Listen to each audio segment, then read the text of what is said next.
কিন্তু তৃণমূল কংগ্রেস কর্মী আমরা হুঁশিয়ার করে দিতে চাই, যারা এই ধরনের ষড়যন্ত্রের সাথে যুক্ত আছে, যে বা যারা থাকুক না কেন, সে গ্যাং থাকুক আর ব্যাং থাকুক, যারাই থাকুক, তারা কিন্তু রেহাই পাবে না। তৃণমূল কংগ্রেসরা গুড়িয়ে দিবে একেবারে। পুলিশ যদি ব্যবস্থা করতে না পারে, আমরা তৃণমূল কংগ্রেস কর্মীরা তাদেরকে গুড়িয়ে দিয়ে শিখিয়ে দিব। এটা কিন্তু আগামী দিনে প্রমাণ করে দিব। মালদহের কৃষ্ণেন্দুকে ফোনে খুনের হুমকির ঘটনায় জেলা তৃণমূল সভাপতির হুঁশিয়ারি, কর্মীরা চক্রান্তকারীদের গুঁড়িয়ে দেবে। পুলিশ ব্যবস্থা না করলে তৃণমূল কংগ্রেস কর্মীরা এই ধরনের চক্রান্তকারীদের গুঁড়িয়ে দেবে। ইংলিশ বাজার পৌরসভার চেয়ারম্যান কৃষ্ণেন্দু নারায়ণ চৌধুরীকে হুমকি ফোনের ঘটনার পর কার্যত পুলিশের ওপরেই অনাস্থা প্রকাশ করলেন মালদহ জেলা তৃণমূলের সভাপতি ও মালতীপুরের বিধায়ক আব্দুর রহিম বক্সি। জেলা তৃণমূল সভাপতি আব্দুর রহিম বক্সি বলেন, দুলাল সরকার খুন থেকে শুরু করে একের পর এক ঘটনার পেছনে গভীর ষড়যন্ত্র রয়েছে। পুলিশ তদন্ত করছে, আশা করি অভিযুক্তরা ধরা পড়বে, কিন্তু পুলিশ ব্যবস্থা করতে না পারলে তৃণমূল কংগ্রেস কর্মীরা ষড়যন্ত্রকারীদের গুঁড়িয়ে দেবে, চুপ করে বসে থাকবে না, এই ভাষাতেই হুঁশিয়ারি দেন তিনি। মালদা জেলা তৃণমূল সভাপতির এই বক্তব্যের তীব্র প্রতিক্রিয়া দক্ষিণ মালদা সাংগঠনিক জেলা বিজেপির সাধারণ সম্পাদক অমলান ভাদুরীর। তিনি বলেন, বিরোধীরা এর মধ্যে নেই, এটা পরিষ্কার। বিরোধীরা দুর্বল, বিরোধীদের না গ্যাং আছে, না বিরোধীদের সঙ্গে ক্রিমিনাল আছে। বিরোধীদের সঙ্গে লোকসভা ভোটে আমরা দেখেছি সাধারণ মানুষ আছে। তিনি তো পরোক্ষভাবে স্বীকার করে নিলেন যে পুলিশের ওপর ভরসা নেই। তিনি তৃণমূলের গ্যাং আছে, যে ক্রিমিনাল আছে, তাদেরকে দিয়ে যারা এই কাজ করছে, ক্রাইম করছেন, তাদেরকে দমন করবেন। এতদিন ধরে তৃণমূলের দুষ্কৃতী ক্রিমিনালকে দিয়ে বিভিন্ন কাজ করিয়েছে, তারাই শেল্টার দিয়েছে। আজকে যেটা হিতে বিপরীত হয়েছে, ফলে তাদের উপর আক্রমণ করছে, স্বাভাবিকভাবেই তারা করবে। তারা যেভাবে ফুলে ফেপে উঠছে, যা তাদের টাকার দরকার, ফলে তাদের উপরে আক্রমণ হচ্ছে। কৃষ্ণেন্দু নারায়ণ চৌধুরীকে হুমকির ঘটনায় ইতিমধ্যেই কালিয়াচক থেকে 3 জনকে আটক করেছে পুলিশ। তবে পুলিশ সূত্রের খবর, তাদের জিজ্ঞাসাবাদ করে তেমন কোনো সূত্র মেলেনি। পুলিশের অনুমান, ফোন নম্বর ক্লোন করে অথবা ইন্টারনেট সিস্টেমকে ব্যবহার করে ফোনে হুমকি দেওয়া হয়েছে কৃষ্ণেন্দু চৌধুরীকে। নেওয়া হচ্ছে সাইবার বিশেষজ্ঞদের পরামর্শ। বিরোধীদের এর মধ্যে নাই, এটা ক্লিয়ার। বিরোধীরা দুর্বল, বিরোধীদের না গ্যাং আছে, না বিরোধীদের সঙ্গে ক্রিমিনাল আছে।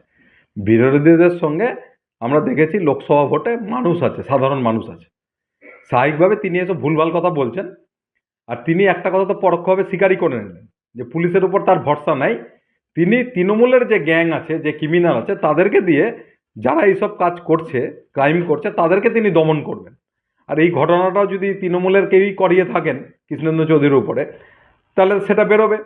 তো একটা ভালো হয়েছে যে পুলিশের উপরে তার ভরসা থাকছে না, আমাদেরও ভরসা নাই পুলিশের উপর।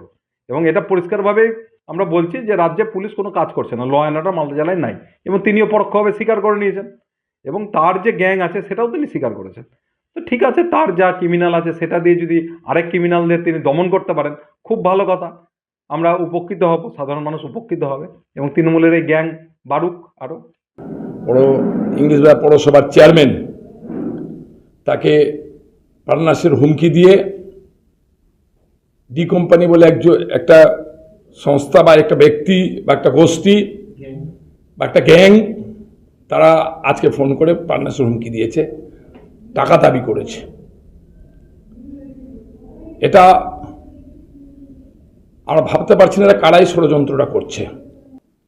সামনে 2026-এ নির্বাচন এবং কুচক্রান্ত করার চেষ্টা করা হচ্ছে। কিন্তু তৃণমূল কংগ্রেস কর্মী আমরা হুঁশিয়ার করে দিতে চাই, যারা এই ধরনের ষড়যন্ত্রের সাথে যুক্ত আছে, যে বা যারা থাকুক না কেন, সে গ্যাং থাকুক আর ব্যাং থাকুক, যারাই থাকুক, তারা কিন্তু রেহাই পাবে না। তৃণমূল কংগ্রেসরা গুড়িয়ে দিবে একেবারে। আমরা তৈরি হচ্ছি, নিজেরা তৃণমূল কংগ্রেসের আমরা মিটিং ডেকে আমরা প্রস্তুতি গ্রহণ করে এই ধরনের চক্রান্তকারীদের খুঁজে বের করে পুলিশ যদি ব্যবস্থা করতে না পারে, আমরা তৃণমূল কংগ্রেস কর্মীরা তাদেরকে গুড়িয়ে দিয়ে শিখিয়ে দিব যে মালদা জেলার তৃণমূল কংগ্রেস কর্মীরা ঐক্যবদ্ধ আছি, একসাথে আছি। তোমাদের মতো যতই গ্যাং ফ্যাং গ্যাং ব্যাং থাকুক, তার কাছে তৃণমূল কংগ্রেস মালদা জেলা কমিটি পড়ুয়া করে না। Bureau report, PB news. Dreamland nursing home, ঠিকানা ইন্দ্রপ্রস্থ, বাবুরবাগ, পূর্ব বর্ধমান। পিন নম্বর 713104। যোগাযোগের নম্বর 9775163111।